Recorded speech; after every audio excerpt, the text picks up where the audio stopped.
Hello जी, राम राम जी। कैसे हो आप सब? आशा करती हूँ आप सब अच्छे होंगे।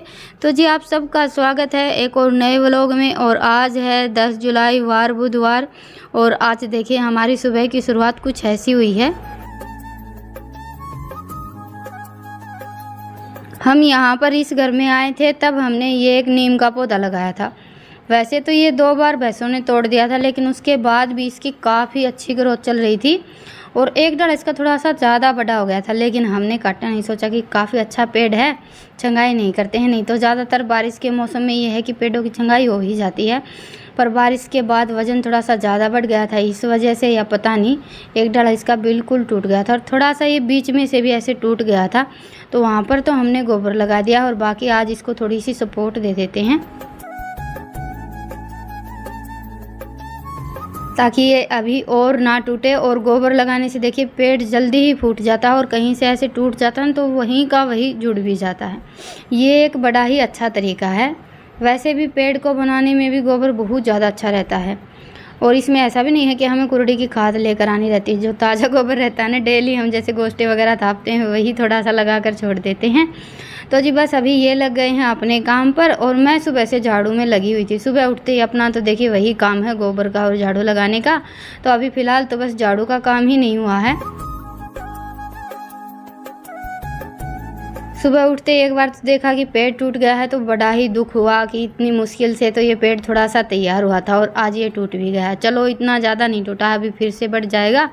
और ये जो डालियाँ टूट गई हैं ये सारी की सारी बाहर डाल देंगे। ऐसा बोलते हैं कि नीम देखिए घर में तोड़कर कभी भी नहीं रखना चाहिए, अच्छा नहीं रहता है।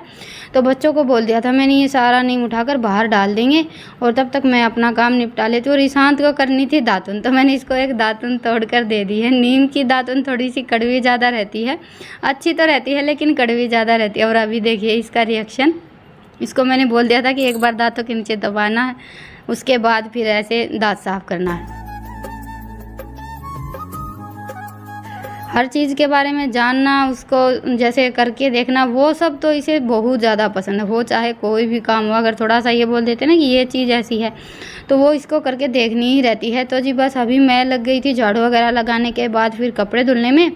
कपड़े निचोड़ कर मशीन में डाल दिए थे, और जो मेरी साड़ियाँ हैं वो मैंने बाहर कुर्सी पर रख कर छोड़ दी हैं। थोड़ा सा पानी निकल जाएगा ना, फिर तार पर डाल देंगे। और तब तक ये कैंपर और एक जो दूध की बाल्टी थी वो साफ़ करके रख देती हूँ। गर्मियों के मौसम में क्या रहता है कि दूध 1-2 घंटे एक्स्ट्रा रह जाता है ना बाल्टी में, तो दूध जमना स्टार्ट हो जाता है। तो 2 दिन में 3 दिन में इनको अच्छे से साफ़ करना रहता है। थोड़ी सी देर पानी भर कर रख देते हैं, उसके बाद फिर अच्छे से बुरश वगैरह से साफ़ कर देते हैं।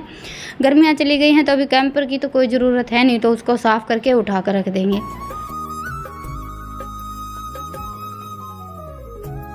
और आज तो कपड़े भी इतने ज़्यादा इकट्ठे हो गए हैं, ऐसा लग रहा है पता नहीं कितने दिन से कपड़े नहीं धुले हैं। बाकी संडे को तो कपड़े धुले ही थे, बस 2-3 दिन ही हुए हैं।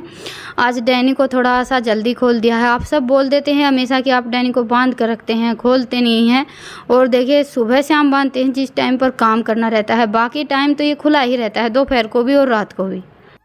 और आज थोड़ा सा जल्दी खोल दिया था तो बस अभी निकल गया है। खेतों में बड़ी दूर दिखाई दे रहा था। ईशान तो वैसे उसके पीछे पीछे तभी निकल गया था, लेकिन घर से बाहर जाने के बाद डैनी बिल्कुल भी हाथ नहीं आता। फिर तो उसका ये है कि मुझे घर की तरफ देखना ही नहीं है। और अभी हम सब छत पर इकट्ठा हुए हैं, थोड़ी सी ज़्यादा दूर दिखाई दे रहा था। आज अच्छा ये है कि खेतों की तरफ गया हुआ है, नहीं तो ज़्यादातर ये है कि सड़क की तरफ निकल जाता है और फिर साधनों के पीछे भागना स्टार्ट कर देता है। इससे क्या होता है कि किसी साधन वाले को भी चोट लग सकती है। बाइक वगैरह के तो देखिए ऐसे ही साधन रहते हैं, कोई गिर जाएगा तो फिर हमें ही बाद में 4 बातें सुनने को मिलेगी। और दूसरी बात ये है कि ट्रक और बस वगैरह ये तो इतने बड़े साधन रहते हैं कि एकदम से सामने आ जाएगा तो इसको भी चोट लग जाएगी। बस इसी चक्कर में हम इसको हमेशा बांध कर रखते हैं ताकि ये घर से बाहर ना निकले, इसको भी चोट ना लगे और किसी और को भी ना लगे। क्योंकि ये कभी कभी घर से निकल जाता है तो बाद में फिर कोई ना कोई हमें बोलने के लिए आ ही जाता है कि तुम्हारा कुत्ता था, हमारे यहाँ ये हो गया, हमारे यहाँ ये हो गया। क्योंकि ये बाहर निकलता है ना, तो किसी ना किसी के कुत्ते को तो चोट लग ही जाती है। कुत्तों के साथ इसका बहुत ज़्यादा झगड़ा चलता है। और ये सारी बातें मैंने आप सबको इसलिए बोली हैं क्योंकि आप सब सबसे ज़्यादा डैनी के बारे में ही बोलते हैं हमेशा। आप इसको बांध कर रखते हो, ये नहीं करते हो, वो नहीं करते हो। देखिए अगर हमें कोई पसंद नहीं है, कुत्ता हो, बिल्ली हो या कोई भी पशु पक्षी लगा लीजिए, तो उसको हम घर पर रखेंगे ही नहीं। हमारा उसके साथ लगाव है, अपनापन है, तभी हम घर पर रखते हैं। अगर ऐसा होता तो हम कब का इसे किसी को दे देते। तो जी बस अभी हमारा दोपहर का नाश्ता चल रहा है। आज ये समोसे लेकर आए थे, वैसे तो ये ऐसी चीज़ें लेकर नहीं आते हैं, पर आज पता नहीं इनका मन हो गया होगा तो लेकर आ गए थे। तो बस बच्चों ने तो खटाई के साथ खा लिए थे और हमने खाए थे चाय के साथ। और अभी इनकी तैयारी चल रही है बिजाई की। तो ट्रैक्टर और बीज वगैरह तो खेत चले गए हैं और ये जाएंगे अभी भैंसों को सानी वगैरह डालकर दूध निकालना है। ये नई भैंस आई है, इसका दूध मैं तो निकालती नहीं हूँ, ये ही निकालते हैं। क्योंकि अभी मैं मायके चली गई थी, ये भैंस आई थी तभी, तो कुछ दिन उन्होंने ही काम किया था। और बाकड़ी भैंस का यही चक्कर रहता है कि एक बार जो काम करता है, दूध वगैरह निकालते हैं, तो फिर उसी को दूध देती है। ताज़ा का तो यह है कि काटूड़ छोड़ दिया और झटपट दूध निकाल लिया। और जैसे ही ट्रैक्टर निकला है सोचा कि आज बिजाई कर लेते हैं। बिजाई इस बार हुई ही नहीं है और काफ़ी लेट हो गई है। और मौसम देखिए फिर से बदल गया, हवा चल पड़ी है काफ़ी तेज़ की और देखकर तो ऐसा लग रहा है कि बादल उठ गया है, शायद बारिश आएगी। लेकिन बारिश तो आई नहीं थी। तो बस अभी ये सारे के सारे कपड़े उतार लेते हैं, तय बाद में बना लेंगे। बाकी अभी थोड़ा बहुत जो सामान है वो इधर उधर करना पड़ेगा। और हमारे यहाँ तो आज कई दिनों के बाद मौसम इतना अच्छा हुआ है, नहीं तो कई दिनों से चिड़चिड़ा सा मौसम चल रहा था। और देखिए बारिश के मौसम में भी अगर कई दिन लगातार मौसम ऐसा रहता ना तो मन उबने लगता है, क्योंकि फिर कुछ भी काम भी नहीं बन पाता है और घर में भी थोड़ा सा अजीब सा वो हो जाता है। अभी आज थोड़ी सी खिली खिली सी धूप निकली थी तो थोड़ा सा अच्छा लग रहा था, कपड़े भी अच्छे से सूख गए हैं और घर भी थोड़ा सा सूखा सूखा सा हो गया है। तो इनके जाते ही आ गया था ये आटा पीसने वाला ट्रैक्टर। तो मैंने भी 2 पिप गेहूं के निकाल लिए हैं। आटा तो थोड़ा सा रखा था, फिर भी सोचा कि इन दिनों में तो देखिए मौसम ऐसा ही चल रहा है, तो अपना जो खाने पीने का सामान है ना वो थोड़ा सा एक्स्ट्रा ही होना चाहिए। और आज ये रितिका की ड्रेस भी सिल कर आ गई है, चुन्नी भी आ गई, सारी तैयारी हो गई। कल से दोनों बहन भाई स्कूल जाना स्टार्ट कर देंगे। सिली भी काफ़ी अच्छी है और जल्दी ही सिल गई थी। वैसे मैंने बोल दिया था कि ड्रेस पहले सिलनी है, बाकी ब्लाउज वगैरह तो सब बाद में सिल जाएंगे।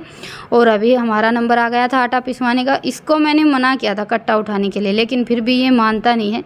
इसका यही है कि जो काम इसको करना है वो करना ही है, चाहे इसके मतलब बस के बाहर ही क्यों ना हो।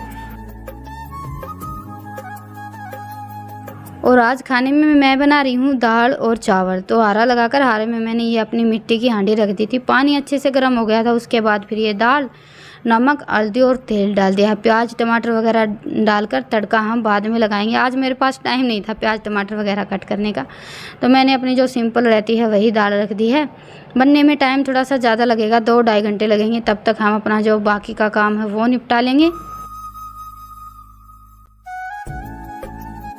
तो जी बस खाने की टेंशन तो हमारी हो गई है ख़त्म। दाल बन जाएगी, उसके बाद थोड़े से चावल बना लेंगे। और अभी मैं बनाऊंगी कुछ स्पेशल। तो सबसे पहले तो अपने चूल्हे की साफ़ सफाई कर लेते हैं। कई दिनों के बाद नंबर आया है चूल्हा जलाने का। हल्की सी धूप निकली थी तो बस ये जो हमारी कपास की लकड़ियाँ रहती है ये सूख गई हैं। देसी भाषा में वैसे हमारे यहाँ बनछटी बोलते हैं। हल्की सी धूप में ही ये चूल्हे में जलाने जैसी हो जाती हैं। तो जी ये मैंने माउस को खोआ बनाया था। अभी इसको पहले थोड़ा सा गर्म कर लेते हैं।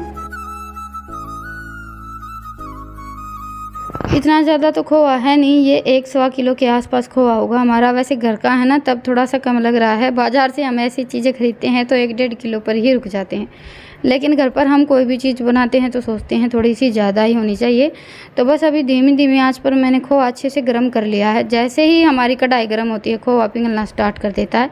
ज़्यादा से ज़्यादा हमें 5-7 मिनट ही लगती हैं। और अभी ले लिया है मैंने अपने अंदाज से ये 1 कटोरी के आसपास घी। और इसमें मैंने डाला है 1 किलो भुने हुए चने का मिक्सचर, आटा कुछ भी बोल लीजिए। चने मंगवाए थे मैंने भुने हुए और उनको फिर घर पर ही मिक्सी में पीसकर छलनी में से छान लिया है।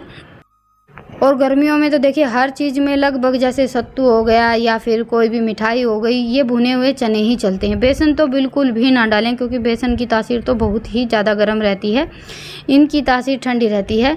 तो बस अभी मैंने इनको 2-3 मिनट के लिए ऐसे घी में भून लिया। वैसे भूनने का कोई चक्कर नहीं है, बस हमें हल्का सा घी में इसको फ्राई करना रहता है, क्योंकि चने तो पहले से ही भुने हुए हैं। तो बस इस काम को करने में तो हमें ज़्यादा से ज़्यादा 4-5 मिनट ही लगी थी। आप चाहें तो घी को पहले अच्छे से गर्म करके फिर कढ़ाई को नीचे उतार कर फिर भी ऐसे मिक्स कर सकते हैं। इससे क्या है कि हमारे लड्डू खाने में अच्छे लगते हैं। थोड़ा सा घी भी डल जाता है और घी की मात्रा आप अपने हिसाब से कम या ज़्यादा कर सकते हैं। मैं खोआ मिक्स करने वाली हूँ तो मैंने इतना ज़्यादा घी नहीं डाला है।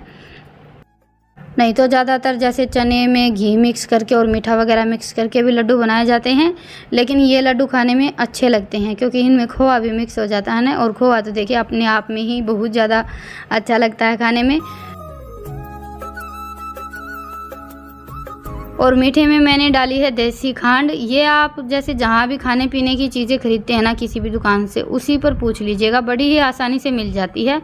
और अभी इन सभी चीज़ों को हम अच्छे से मिक्स कर लेते हैं। खोआ हमारा हल्का हल्का गर्म है और गरम गरम को ही हम मिक्स करेंगे ना, तभी सारी चीज़ें अच्छे से मिक्स हो पाएंगी। क्योंकि खोआ हल्का सा ठंडा हो जाता है ना, फिर इसमें गुठलियाँ बननी स्टार्ट हो जाती हैं। ये देखिए, तो बस अभी सारी ही चीज़ों को बड़े अच्छे से मिक्स कर लेते हैं ताकि लड्डू खाते टाइम अलग अलग टेस्ट ना आए कि कहीं खोए का टेस्ट आ रहा है, कहीं भुने हुए चने का टेस्ट आ रहा है। और सुबह जैसे बच्चों को दूध देते हैं तो साथ में कुछ ना कुछ खाने के लिए होना ही चाहिए। तो हमारे इतने लड्डू तो बन ही जाएंगे कि 1 महीने का नाश्ते का जुगाड़ हो जाएगा। और रितिका ने बनाए हैं बिल्कुल छोटे छोटे, कि सुबह तो इतना ज़्यादा मन ही नहीं करता मीठे में कुछ भी खाने का, तो बिल्कुल छोटे छोटे लड्डू होने चाहिए। तो जी बस अभी हमारे लड्डू बन गए हैं और गर्मी से तो हाल बेहाल हो रखा है। तो बस अभी दोनों माँ बेटी मिलकर झटपट पहले ये लड्डू बनाने का काम निपटा लेते हैं। तो जी अभी लड्डू तो हमारे बनकर तैयार हो गए हैं और पसीने में देखिए कैसी हालत हो गई। अभी थोड़े ऐसे कपड़े धुलने हैं। सबसे पहला लड्डू भगवान जी के लिए और दूसरा आप सब के लिए। आप सब भी आ जाइए खाने के लिए। और ये देखिए काफ़ी सारे बन गए हैं। अभी थोड़े से कपड़े निचोड़ने हैं और साथ में हमारी दाल भी बनकर तैयार हो गई है। तो बस अपना डिनर का भी जुगाड़ हो गया है और ये इनके मीठे का भी जुगाड़ हो गया है। दाल बन जाएगी मम्मी, तो इसको निकाल कर मैं चावल रखूँगी। क्या हो गया? और बस अपना काम ख़त्म। आज का खाना लगभग 11 में ही बनकर तैयार हो जाएगा। रितिका तू ये लड्डू उठा के दे और यह कढ़ाई है ना उड़ो मांझने वाली जगह पे कर दे। और चक्की अभी तक चल ही रही है, आटा हमारा पिस ही रहा है। यहाँ पर आता है ना ट्रैक्टर वाला, तो आस पड़ोस के हम सारे ही घर मिलकर आटा पिसवा लेते हैं। लगभग सबका एक साथ ही ख़त्म होता है। और डैनी आज बाहर निकल गया था ना, तो सुबह से अभी तक ऐसे सो रहा है जैसे कि किसी ने नींद की गोली खिला दी हो इसको। बहुत ज़्यादा थक गया था, अभी उठा है बस ये, वो भी गेट खुला है इसलिए। नहीं तो पूरा दिन हो गया। हाँ क्या हो गया?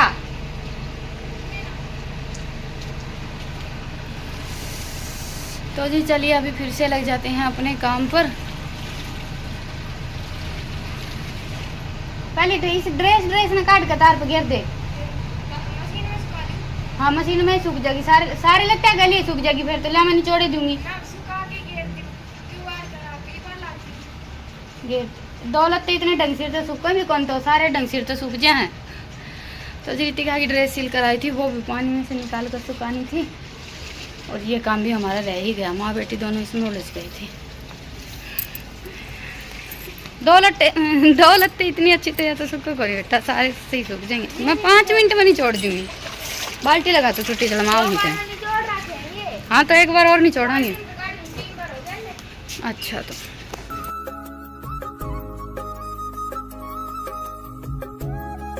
तो जी बस अभी झटपट इन कपड़ों को पानी में से निकाल कर फिर देखेंगे अपने खाने की तैयारी। और आज तो सुबह उठते ही मशीन चला दी थी, फिर भी ये टाइम हो गया है। दोपहर को नहीं हो पाया आज कपड़े धुलने का काम। नहीं तो जो लास्ट का गान रहता है ना सबके नहाने धोने के बाद, वो कपड़े धुलने का काम दोपहर को कर लेते हैं। लेकिन आज डैनी के निकलने के चक्कर में दोपहर को कुछ काम हुआ ही नहीं।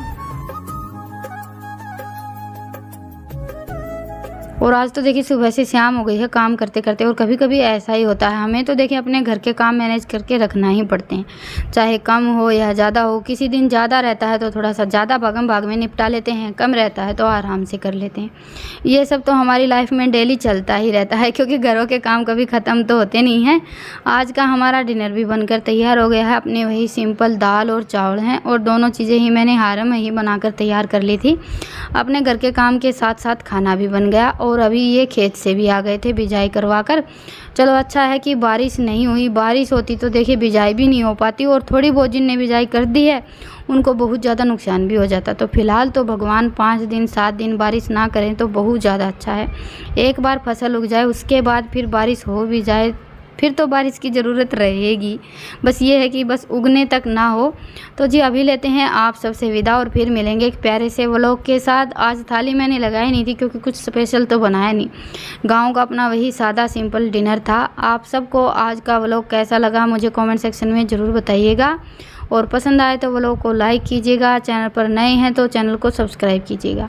फिर मिलेंगे, तब तक के लिए राम राम। स्वस्थ रहें, मस्त रहें, अपना और अपनों का ढेर सारा ख्याल रखें।